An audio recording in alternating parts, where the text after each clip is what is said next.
On, classmates.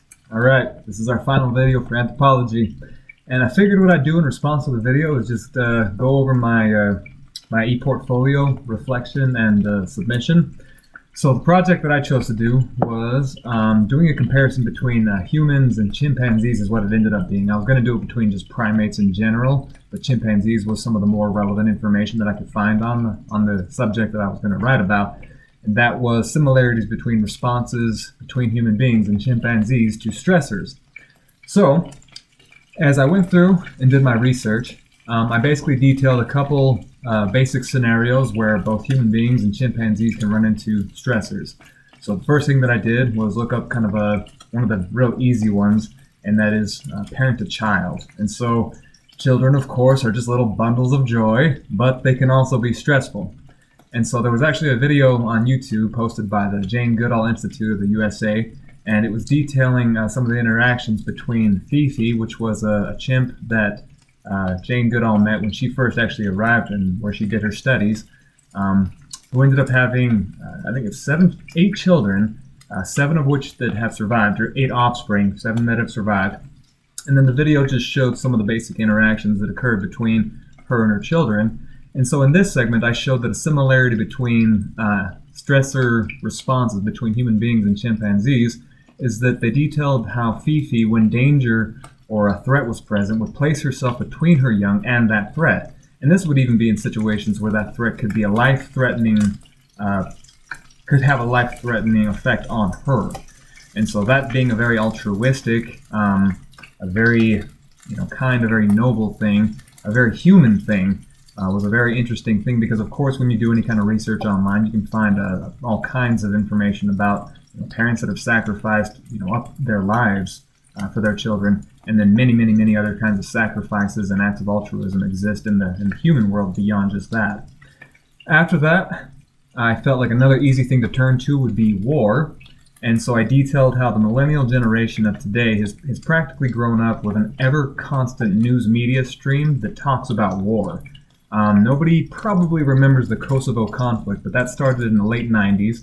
And then, of course, after that, you've got the Afghanistan war, the war in Iraq, the war on terror, which is basically just a label that gets applied to any time the U.S. wants to go and invade somewhere. And I talked about how that kind of stress affects children of the millennial generation, and some of the resources that they turn to alleviate some of that stress. And then what I did after that was looked up war in the chimpanzee world, and it turns out that the longest recorded war that has occurred to date happened back in 1968 through 1972, and it was between 2 chimpanzee tribes, which there was a northern and a southern tribe, and then there was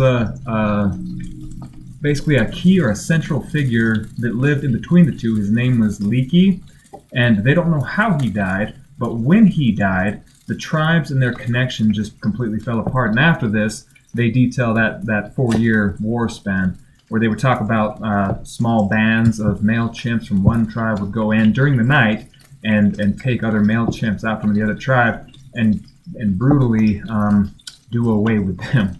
And of course, there's no need to go into graphic detail about the numbers of times in which humans have been caught doing the same thing.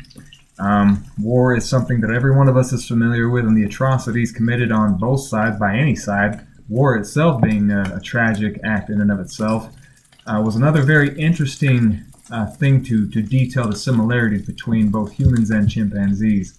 And then, of course, I don't think it would be any surprise if they were to detail the women, the children, the females, and the offspring in those tribes and what ended up happening as a result of those environmental stressors, the fact of war being in their midst.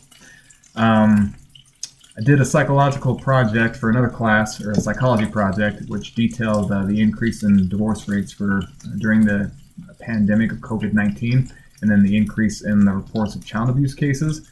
And so I felt like that'd be something that I could also make an easy similarity between the human world and primates, where they did detail how families were broken up and how offspring weren't cared for appropriately during this time of war, simply because the amount of strain, stress, and conflict made things like resources and safe living practically impossible. Anyways, this class has been incredibly influential in the way that I look at human beings in general. Makes me think about cooking. I'm actually cooking right here, cooking up some steaks. You can probably hear that in the background. And I know that basically I'm helping to release the nutrients of the food that I'm preparing a little bit better. Actually, I gotta turn them real quick. I realized that going over early hominins and their discovery of fire. And then it helps me to realize, knowing where we've come from, to recognize the impact that culture plays, both in our evolution and on our immediate experience of our world itself. Anyways, this has probably been a long enough video, so I'll just go ahead and end it at that. Thanks so much for the class, everybody. Take care.